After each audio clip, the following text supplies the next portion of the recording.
Alors voilà, j'ai récupéré Arthur chez Mayer Horloger, l'autre boutique multimarque de la maison Mayer, de la famille Mayer.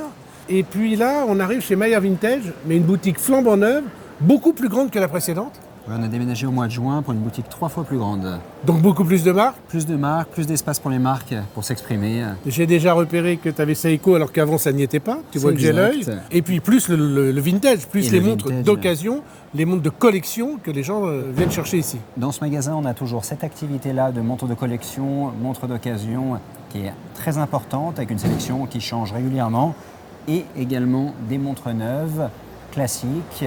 Et les clients sont heureux et ravis de venir chez nous. L'union fait la force. Maintenant, on va aller retrouver Yvon, la Bible, l'encyclopédie horlogère de la maison Mayer, pour vous faire une présentation au cordeau. Allez, viens Arthur, on y va.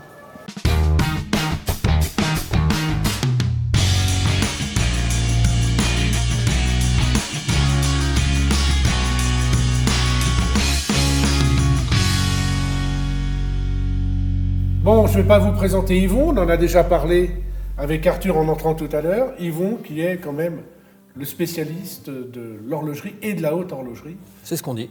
Chez Mayer, à Lyon. Donc si vous avez des questions très pointues, c'est à lui qu'il faut s'adresser. Il ne faut pas hésiter. Ouais, c'est quoi ça? Ça, c'est une petite coquetterie, Empire. Ah d'accord, donc c'est le meilleur horloger, Empire. Voilà. Donc... Jeu de mollet pour Jean-Bête. Ah, tu vois, hein.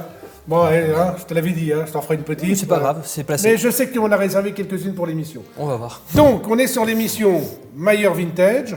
On vous a expliqué le concept de la boutique vintage. Moi, je trouve un concept incroyable. Ça veut dire avec une multitude de montres d'occasion, de seconde main, de collection. Tout à fait. Et en plus, des marques neuves, et des marques neuves à tous les prix. On ne dit pas les prix, on a dit qu'on ne disait pas les prix, mais vraiment ici... On rentre avec un petit budget, on sort avec une belle montre. On rentre avec un gros budget, on sort avec une belle montre. On commence par Tissot. Commençons par Tissot. On a mis en avant dans cette boutique un beau shopping shop et une sélection de 3 pièces emblématiques de la maison. On va laisser parler l'horloger. Alors, monsieur l'horloger, quelle est la particularité de cette montre? Un gentleman? Là, on va retrouver déjà un cadran bleu glacier qui est très à la mode en ce moment. On l'appelle bleu ciel chez Tissot. Et surtout, c'est l'arrivée du silicium chez Tissot avec un spiral. Il est bon, parce que je me demandais si... C'est ça que tu voulais savoir. Oui, je voulais savoir si tu allais me sortir le silicium. C'est bien. Important. Bravo. Il attaque par le silicium avant le Powermatic 80. Oui, mais parce que le silicium, c'est vraiment la nouveauté sur la Gentleman. C'est vraiment l'arrivée du silicium qui est un game changer sur cette montre. Exactement. Le reste de la collection, normalement, va avoir du spiral Nivacron à base donc de titane. Et là, donc, c'est du silicium, comme on le retrouve, on va dire, dans les grandes marques du groupe. Et donc une meilleure résistance au magnétisme. C'est le ça. silicium, on le rappelle, le magnétisme, c'est vraiment l'ennemi de la chronométrie. Là, on sera complètement inerte au champ magnétique. Powermatic 80, 80 heures de réserve de marche. très bon calibre in-house, fait par le groupe Swatch, et qu'on retrouve dans plusieurs marques du groupe, et qui reste vraiment un des calibres les plus aboutis du moment. C'est ça. Et là, ce bleu, fabuleux, cadre ensoleillé, index flanqué. Sur une montre en plus qui est facile à porter, qu'on peut porter en mode décontracté, en mode habillé, c'est la montre polyvalente de la marque Tissot. Belle montre, Tissot, un petit commentaire? Il y a d'autres cadrans pour les personnes qui sont plus classiques et qui veulent s'offrir cette montre et la porter plus facilement. Noir, blanc, gris, voilà, évidemment, tous les grands classiques. Ah, il y a du vert? Dans les Très à la mode le classiques. vert, très à la mode le vert. Ok, très belle montre. Et j'ai vu que vous aviez sélectionné aussi en bleu ciel chez Tissot cette petite PRX. Alors celle-là, c'est vraiment la nouveauté du moment. Quel diamètre pour celle-ci? 35 mm, nouvelle taille, plus réduite, avec notamment les femmes qui s'intéressent à l'horlogerie mécanique et qui veulent des montres plus réduites. Ça c'est vrai, c'est intéressant. Et là je profite du fait que vous soyez tous les deux évidemment en contact permanent avec la clientèle qui aime les montres. Les femmes s'intéressent de plus en plus à l'horlogerie mécanique. Oui, tout à fait. Et en plus, on ne les attend pas forcément sur des montres au look plutôt masculin. On a tendance à penser qu'elles vont vouloir des diamants, de la nacre et autres, ce qui est vrai pour une partie d'elles. Mais il y a des femmes qui veulent vraiment des réductions de montres masculines au poignet. Parce que les manufactures s'évertuent à essayer de leur faire des créations spéciales pour que justement, ça ne soit pas ce qu'on disait il y a 50 ans, une montre femme, c'est une montre d'homme réduite. Et maintenant, qu'est-ce qu'elles font? Elles vont chercher des montres d'hommes réduites, voire même, elles piquent les montres de leur mec. C'est ça. Et puis sur cette petite 35 mm qui vient de sortir, donc la toute nouvelle, au-delà de la couleur très à la mode, on a quand même ce fameux, moi je dis, cadran tapisserie, presque en hommage à Audemars Piguet. Tissot l'appelle damier gaufré, mais effectivement, on retrouve un motif assez proche. Donc c'est très sympa parce que vous avez un motif sur le cadran et en même temps un effet soleillage. Ça veut dire que quand vous bougez le poignet, les rayons de lumière tournent sur le cadran et ça c'est l'effet soleillé très joli. Aussi du poli satiné, hein. On a une lunette qui est polie et on a des surfaces qui sont satinées, donc des effets qui sont très jolis. Des belles finitions, mais PRX, on en parle à chaque fois de la PRX, quel succès, hein. C'est vraiment la bombe atomique du moment, quoi, enfin de ces dernières années. Incontestablement, ouais. Et puis ça touche tout client. Le look vintage, la boîte intégrée sur le bracelet, très confortable. J'avoue que j'ai un chrono Panda PRX. J'avoue. J'ai craqué sur celle-ci. Tu peux en être fier. Et là, juste à côté, on a une montre un peu plus habillée. Une Tissot aussi, avec couleur de cadran assez rare. Alors c'est le grand retour, je pense, des cadrans saumon. On en voit beaucoup dans l'horlogerie actuellement, un cadran cher. Et c'est vrai qu'on avait envie d'avoir une dress watch aussi sur le plateau de chez Tissot. Et celle-ci est particulièrement réussie avec ses chiffres arabes. Très belle pièce. Toi, t'appelles ça un cadran cher? On pourrait, oui. Non, mais nous, on dit saumon. T'as dit cher. Mais oui. Cher. On a dit qu'on parlait pas de prix. Ah, mais tout de suite.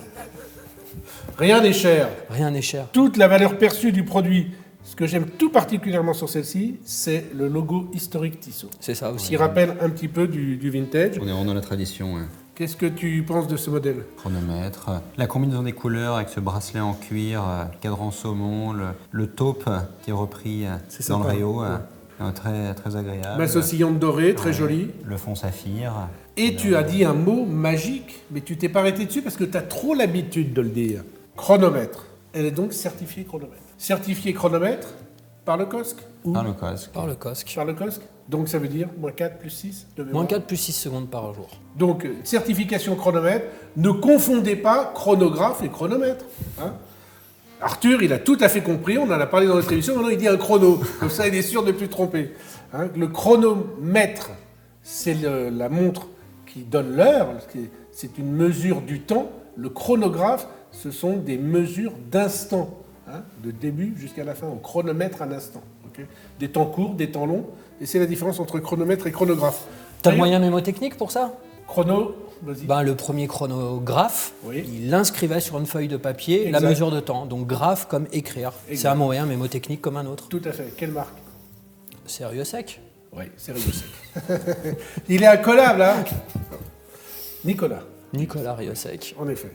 Donc je repose cette magnifique montre vintage, cadran saumon et pas très cher, contrairement à ce que dit Yvon, parce qu'elle est en plus un très bon rapport qualité-prix. Vous aurez tous les prix dans l'article qui sera écrit par Chloé et consacré à cette émission, évidemment, sur Mayer Vintage. Article qui sera relu par Yvon, parce que là, j'ai pas envie qu'on écrive des bêtises. On arrive sur Seiko. Allez. Seiko. Prospex. Oui, rapidement, Mayer Vintage commence en 2010 dans un plus petit espace et on a déménagé cet été pour 3 fois plus grand. On a eu l'opportunité de mettre des nouvelles maisons. Ça t'a permis d'accueillir des nouvelles maisons. Oui. Et au hasard, tu as choisi Seiko.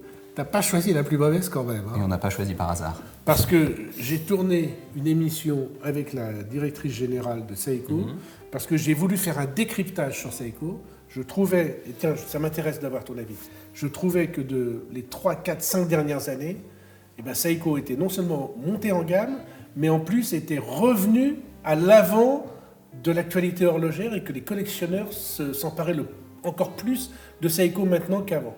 Et je voulais savoir pourquoi, et évidemment vous le verrez dans l'émission qu'on a consacrée à Seiko, mais est-ce que tu constates aussi ça, toi ? Oui, on constate ça. De toute façon, même dans le marché du vintage, il y a des gens qui s'intéressent à des modèles des années 70, les Captain Villard et autres, tous ceux qui sont un peu fans de montres militaires. Et puis parce que c'est vrai qu'on a des degrés de finition aujourd'hui, tu ne veux pas parler de valeur ou de prix, mais qui sont très intéressantes et très pertinentes. On trouve des montres à tous les prix et avec des originalités techniques, avec un look distinctif. Et donc c'est intéressant. C'est vrai. Donc là, vraiment, Seiko, c'est le grand écart. Et je pense que si c'est le grand écart, c'est parce que c'est une vraie manufacture. Vraie manufacture au sens littéral du terme. 100% des composants des montres sont fabriqués par Seiko. Et ça va très loin. Ça va même jusqu'à l'huile qui sert pour les rouages. Ils fabriquent leur propre huile. Évidemment, le spiro, les aiguilles, le verre le verre. Et on en reparlera du verre parce que j'ai vu une montre là qui est extrêmement intéressante. Revenons sur la Prospex. Très, très beau lancement cette année, la Prospex.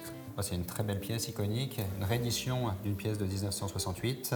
La couronne, qui quand même est à 4 heures, ce qui est vraiment le symbole de ce modèle, même s'il y en a avec la couronne à 3 heures. Dans les différentes rééditions... Oui, il y a 3 rééditions, effectivement, et la plus ancienne a la couronne à 3 heures. Et là, ce qui est intéressant, c'est que toutes, elles vont reprendre des coloris différents par rapport aux missions arctiques, antarctiques, de glaciers ou d'iceberg, voilà. Et donc, on va avoir des tons plus ou moins blancs, plus ou moins bleus, bleu ciel. C'est très réussi. Et toujours des très belles textures sur les cadrans chez Seiko.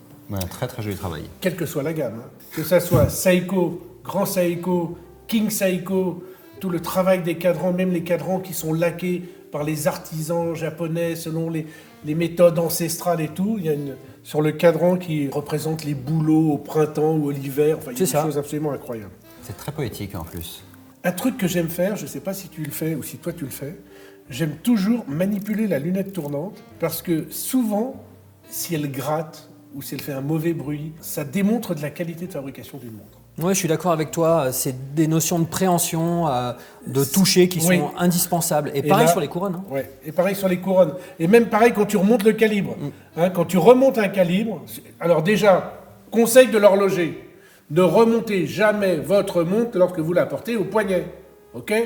On enlève sa montre et on la remonte. Parce que sinon, on peut faire des petites tensions et ça peut tordre l'axe. Ça vient tordre l'axe, effectivement. C'est pas bon pour la montre. Voilà. Ça, c'est les petits conseils. Les conseils gratuits, voilà. Hein. Quelle étanchéité ? 200 mètres. 200 mètres, 200 mètres, on peut tout faire avec. On peut tout faire avec. Voilà. Hein, je le répète assez souvent, tous les sports nautiques extrêmes, type kitesurf, ski nautique et compagnie, tout ce qui va un peu vite, jamais une montre à moins de 200 mètres, parce que quand vous tombez, la pression qui peut s'exercer sur la montre peut être supérieure à 100 mètres, et donc il faut faire gaffe à ça. Idem sur les couronnes vissées, hein. Toujours vous allez faire des sports nautiques, on visse la couronne. Bien sûr. Obligatoire.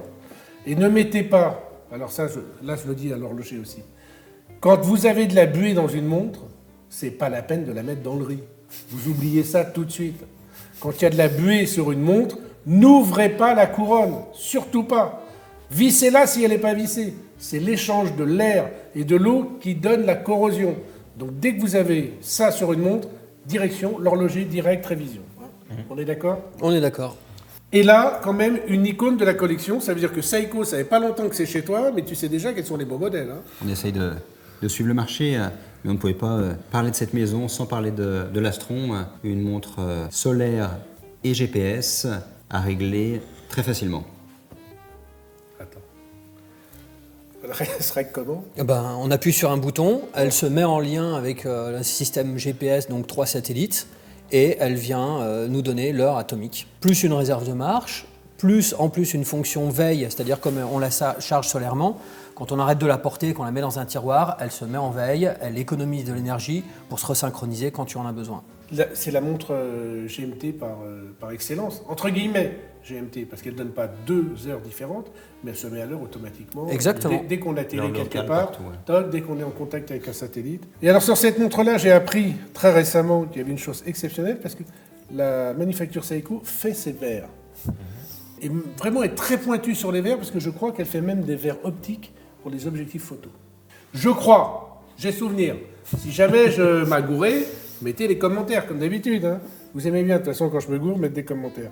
Et là, on a vraiment l'impression qu'il n'y a pas de verre. Qu'il n'y a pas de verre, effectivement. Et en plus, ça met bien en avant le travail du cadran et des index, qui est juste somptueux sur cette pièce. Nous, on a des clients qui peuvent être très pointus d'un point de vue horloger, qui veulent de la mécanique traditionnelle et autres. Là, on a quelque chose qui vient un peu enfoncer les portes, qui va être plutôt quartz, hein, comme on le dit.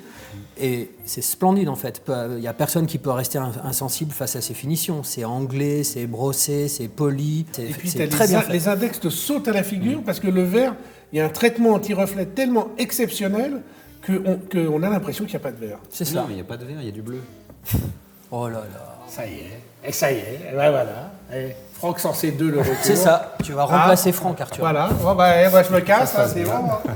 Bravo, Arthur. Allez bien. Un truc qu'il faut dire aussi, pourquoi est-ce que ce verre a été traité d'une façon extrêmement soignée ? C'est tout simplement parce que le soleil passe à travers, la lumière passe à travers et vient charger en tapant la plaque photovoltaïque. Donc plus le verre est clair et plus la puissance de la recharge est importante. Donc c'est aussi pour ça qu'il y a un gros travail sur cet Astron, qui est en plus d'une légèreté incroyable. Titane. Oui, Titane, autonomie d'environ 6 mois. Et puis surtout ce fameux système où tu la poses, tac, elle se met en veille. Ça c'est quand même dingo. Bravo. Hein, c'est très sympa. Et puis une réserve de marche importante qui est indiquée ici, hein, dans le petit compteur sur le côté. Et quand on appuie sur un truc... Alors ça, à photographier, en revanche, c'est un enfer.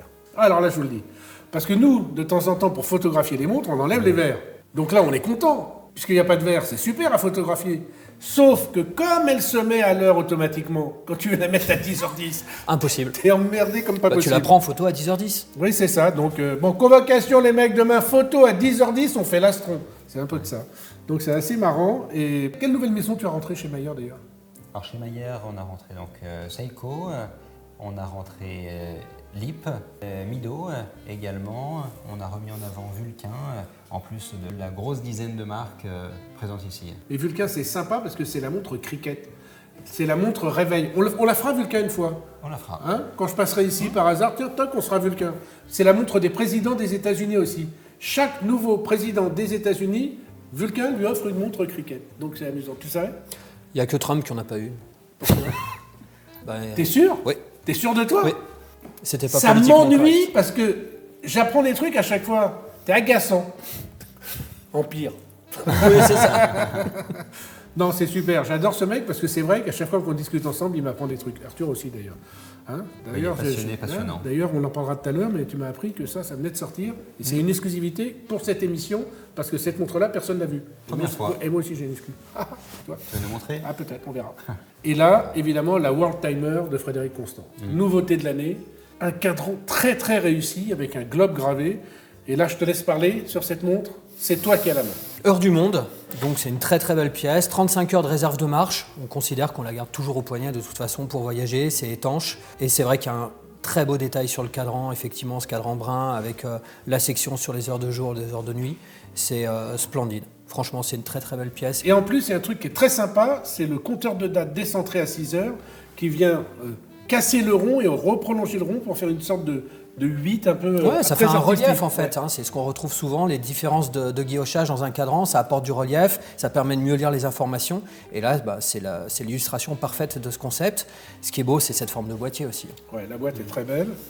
Et puis la ronde des villes. Bien sûr. Donc là, c'est le GMT, l'heure du monde par excellence. On parlait tout à l'heure du globe, qui est vraiment signature de cette collection High Life, qu'on retrouve également sur les montres 3 aiguilles. Donc, on peut l'admirer encore plus. Et cette boîte qui est vraiment bien pensée, avec le bracelet interchangeable. Un bracelet interchangeable assez facilement, avec deux petits ergots. Exactement. Deux petits ergots à attraper, tac, on arrive, on change. Et puis surtout, Arthur, sur cette montre, recto, verso. Au verso, quand même, une très belle décoration de calibre, avec une masse oscillante dorée, qui a une belle efficience ajourée. Qui permet de voir bien le détail de travail, très L'or- soigné. L'organe réglant qu'on voit là tout en profondeur, qui est vraiment très sympa. C'est bien fini. Hein. Oui, c'est très bien fini. Hein. Je trouve que question rapport qualité-prix, chez Frédéric Constant, la valeur perçue du produit, elle est bien. Oui, je suis d'accord. On a des très beaux degrés de finition, des très belles décorations, des côtes de Genève circulaires, une belle masse oscillante, effectivement, très beau. Hein, vraiment très réussi, un bon modèle. Cette année, ils ont fait fort quand même, parce qu'il y a ça, et puis aussi, là, le bon choix quand même. Une jeune, belle maison, 35 ans cette année, donc une édition spéciale pour les 35 ans, 350 pièces. 35 ans, 35 ans, aux âmes bien nées, la valeur n'attend pas le nombre des années. C'est beau. Est-ce qu'il dit l'Empire, là? C'est magnifique. Ouais. manufacture classique, tourbillon. Un des tourbillons en acier. les mieux placés du marché quand même. Hein. Pour ceux qui veulent un premier tourbillon, sans vraiment être obligés de vendre la maison, le bateau et l'avion, celui-là est vraiment bien placé. Hein. Oui, il est très beau. Toi, je sais que tu aimes particulièrement ce tourbillon qui vient prendre tout le bas du cadran, Effectivement, qui pousse jusqu'à l'axe des aiguilles. Il va du réhaut jusqu'à l'axe des aiguilles. Après, on n'a pas un pont qui vient le fixer des deux côtés du cadran. Il est comme suspendu à un seul bras, un double bras, avec l'intégration en plus d'une seconde. Il est très beau. Et puis en plus, le gros point positif, c'est l'organe régulant silicium. Ouais. Il y a du silicium aussi Exactement. sur cette montre. Donc on en fait une montre qu'on peut vraiment porter tout le temps et on vient suivre la précision du tourbillon, contrer les effets de la gravité terrestre, mais en plus on rajoute cet avantage d'être inerte au champ magnétique. Et puis la technique c'est bien, mais c'est surtout une très très belle montre, très vivante avec ce tourbillon. 39 mm quand même, hein. Ils ont réduit, jolie taille, hein. Ils ont réduit le diamètre de la boîte. Franchement, très réussi. Et pour reprendre encore une fois un peu de poésie, le temps suspend son vol, puisqu'il n'y a qu'un seul pont. Hein. On peut dire ça.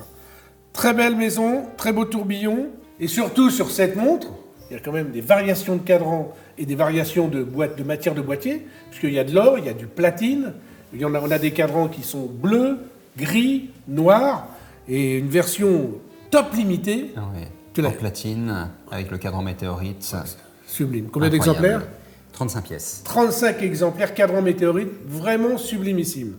Et puisqu'on est dans le sublimissime et qu'on est chez Mayer Vintage, on ne pouvait pas ne pas parler, évidemment, de vintage. Je vais vous dire la vérité. Allez, une fois n'est pas coutume, comme ils montent tout le temps, moi je vais vous dire la vérité. On avait prévu de tourner une seule émission sur Mayer Vintage, et quand on a fait le repérage hier, on a dit « Ah tiens, je veux ça, je veux ça ». Il y a trop de maisons sympas ici.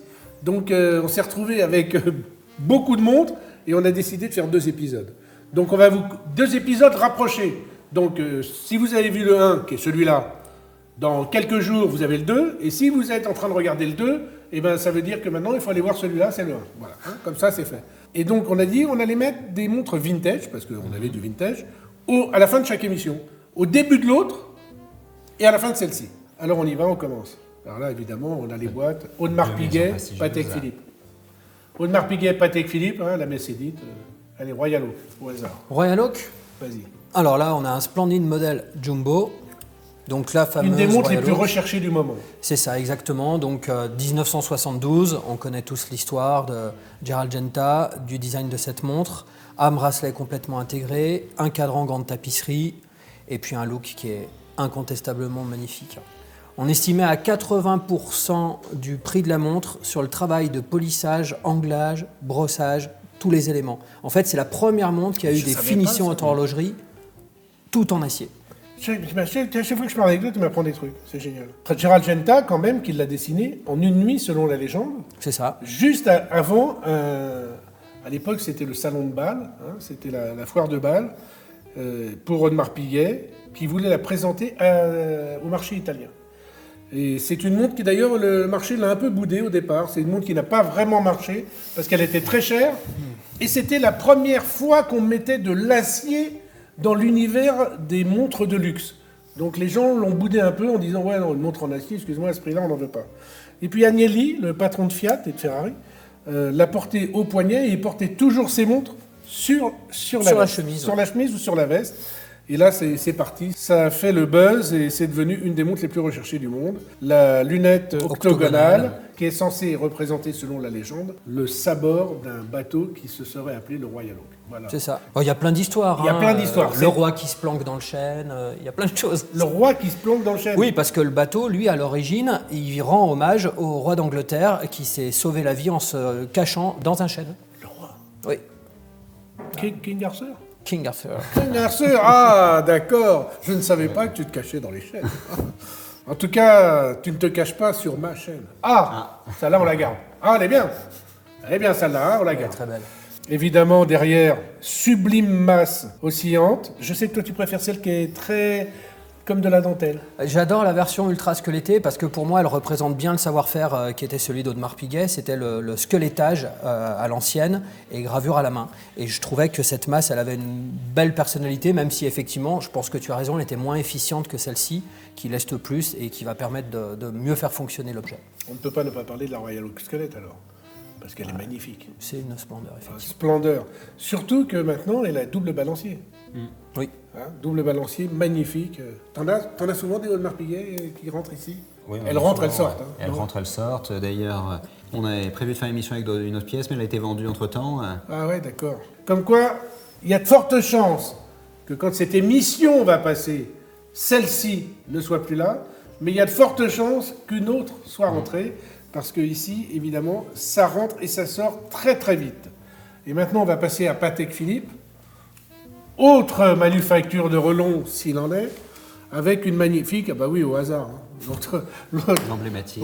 Au hasard. Tu prends 2 montres vintage de collection? Bah oui, Royal Oak, et puis une petite Nautilus, ok, allez, roule. 5712. magnifique. Vous avez vu le silence qui se fait? Un silence quasi respectueux quand on ouvre une boîte d'une Patek Philippe ou d'une Audemars Piguet. C'est monacal. Déjà, oui, c'est monacal, c'est ça. Alors, parlez-nous de la complication.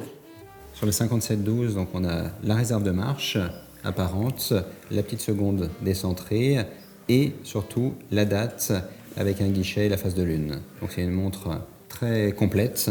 Alors, tu vois, moi, sur cette référence, je suis pas fanat de la disposition des cadrans parce que du coup, ça donne un équilibre, je dirais pas bancal, mais un peu différent. Et t'aimes bien, toi? Moi, j'aime bien cette asymétrie, en fait. Et puis, je dis pas que c'est très bien intégré, mais on a les informations dont on a besoin, en fait. Hein. Et ça reste ultra plat, quand même. Très lisible, très identifiable. Et quoi qu'on en dise, peu importe, tout le monde se fout de ce que je pense parce que c'est hyper recherché. Et la particularité de cette montre-là, c'est qu'on est sur une édition de 2011 avec un bracelet très fin, très léger, très confortable au porter. La chance que nous avons, c'est qu'on connaît le premier propriétaire de cette montre. C'est le premier propriétaire qui l'a apporté. Oui. Alors ça, c'est extrêmement rare. Donc tu as boîte, papier, pédigré et tout. Traçabilité totale. Je ne vais pas vous le cacher, ça augmente un peu le prix, hein, évidemment. Parce que si c'est une montre dont on connaît tout le pédigré, c'est évidemment une pièce de collection exceptionnelle et dans un état sublime. Sublime. On a l'impression qu'elle n'a jamais été portée. Apportée avec un grand soin. Bravo à l'ancien propriétaire parce qu'il vraiment il soigne ses montres et il fait gaffe. Et puis bravo au futur propriétaire qui aura la chance évidemment de se la procurer en venant chez... Il est où le coussin? Il est où le coussin? Il est où le coussin? On a perdu le coussin. C'est Yvon qui le gardait. Ce Yvon, c'est un blagueur, et je vous dis même pas. La montre avait perdu la moitié de sa valeur. Oui, voilà, sans le coussin, la montre perd la moitié de sa valeur. C'est absolument faux, évidemment, vous vous doutez bien. Et moi, je la prends sans le coussin à moitié prix. Tu me l'as fait? Non. Bon, ça, l'autre, il répond tout de suite. Hein. Et à propos, qu'est-ce que tu portes? Ah! Qu'est-ce qu'on porte? Toi, qu'est-ce que tu portes? Qu'est-ce que je porte? Aujourd'hui, je porte une torpilleur Ulysse Nardin en or rose. Le torpilleur de l'horlogerie. Le Wikipédia de l'horlogerie, maintenant, il torpille tous ceux qui disent des bêtises, et moi le premier. Donc, voilà. La torpilleur Ulysse Nardin. Très jolie montre, hein. Très sympa. Ouais, c'est très beau. Là aussi, tu as un cadran qui affleure presque le verre. Hein. C'est ça. On voit que c'est... C'est un chronomètre de marine au poignet, en fait. Hein. Ouais, c'est l'histoire de la marque. Superbe. Et Tu toi? ne portes pas que ça. Oui, j'ai toujours une montre de poche, et là, c'est une répétition minute en chronographe monopoussoir, mouvement le phare. J'aime bien. Vous avez vu comment il m'a dit ça? Genre, t'as vu ta gueule? Regarde ce que j'ai, moi. T'as vu comment tu l'as dit? Alors là, ils l'ont tous vu. Honte à toi. Honte à moi, bah oui. Et toi, tu penses quoi? Et moi, pour toi, aujourd'hui... Ah oui, c'est vrai. Alors là, une grande première, je vous signale, elle est arrivée hier dans la boutique. Donc, pour vous dire que vraiment, hier, évidemment, quand on tourne, le temps qu'on monte, ça fait un peu de temps, mais c'est la nouvelle édition limitée Mayer ZRC. Ah ouais, ZRC, avec qui on avait fait une précédente édition limitée de 99 pièces Orange. Très Orange belle. Mayer. Très belle. D'ailleurs. Et cette année, 50 pièces sur un joli kaki avec la même boîte en bronze. Il faut dire que le kaki, c'est l'une des couleurs préférées de ton père. On aime bien. Ouais. Hein, quand même. Et c'est vrai que la ZRC, elle a sa couronne qui est à 6 heures, et c'est une couronne aussi dite de sécurité, parce que vous ne pouvez pas la manipuler lorsque vous portez la montre. Donc celle-ci, vous ne risquez pas de l'endommager en essayant de la mettre à l'heure ou de la remonter quand elle est au poignet, vous ne pouvez pas. Et ça, c'est très malin. Et je crois qu'il y a un système de nettoyage automatique. Je sais plus ce que Alors, c'est. il y a plusieurs choses. Déjà, il y a le Easy Clean System, effectivement, qui permet d'éviter la formation de cristaux salins après plongée en eau de mer. Donc ici, tu as un trou dans la lunette qui te permet de verser de l'eau douce après plongée, de tourner, de venir la purger et d'éviter donc de bloquer ta lunette. Mais tu as en plus une couronne qui se visse sens anti-horaire. Oui, c'est ça. J'ai vu parce qu'hier, j'ai voulu la manipuler et j'ai mis au moins un quart d'heure à comprendre que C'est c'était ça. dans l'autre Et sens. en fait, c'est fait exprès. Quand tu galères à faire quelque chose, tu te souviens l'avoir fait. Et c'est un peu l'idée de cette pièce. Franchement, sympa. Voilà. Évidemment, on vous rappelle, toujours les petits conseils de l'horloger, quand vous plongez en mer avec une montre, vous la lavez systématiquement à l'eau claire après. Hein. Toujours. Là, celle-là encore plus parce qu'elle a un système spécial, mais vraiment, c'est important. Et moi, alors la mienne, je te la montre? Ben, s'il te plaît. Quand même. On est curieux. Eh bien oui, parce que c'est une collab. C'est bleu déjà. Déjà, c'est bleu et blanc, normalement, un peu comme mes collabs, hein, un peu souvent.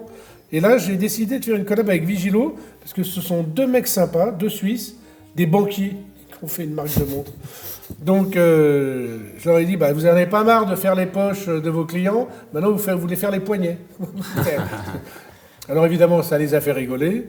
Et donc, on a décidé de faire une collab, parce que j'avais présenté la Vigilo de mémoire dans l'émission sur les montres à moins de 500 €, parce que c'est des montres à moins de 500 €, émission qui a fait plus d'1 million de vues, donc merci à tous ceux qui l'ont regardé. Et je la trouvais un peu grosse, avec un diamètre un peu important. Ils ont dit qu'à cela ne tienne, on fait avec toi une un peu plus petite, et voilà, on a fait 2 éditions, une en acier et une en acier doré, 100 exemplaires chacune, et voilà, marqué Made in France avec un cadran azuré, et avec un Vigilo en relief et tout, vraiment très sympa. Avoue que pour quelques centaines d'euros, C'est très beau. Toi, tu as particulièrement aimé le bracelet, tu m'as dit. Oui, j'ai bien aimé le bracelet, effectivement. Je trouve qu'il est de belle qualité et puis il vient vraiment suivre le profil de la boîte. C'est très beau. Tiens, et pour symboliser le premier épisode Mayer Vintage, bah, je vais t'en offrir une et on va faire un concours Instagram, Mayer Franck Sensé.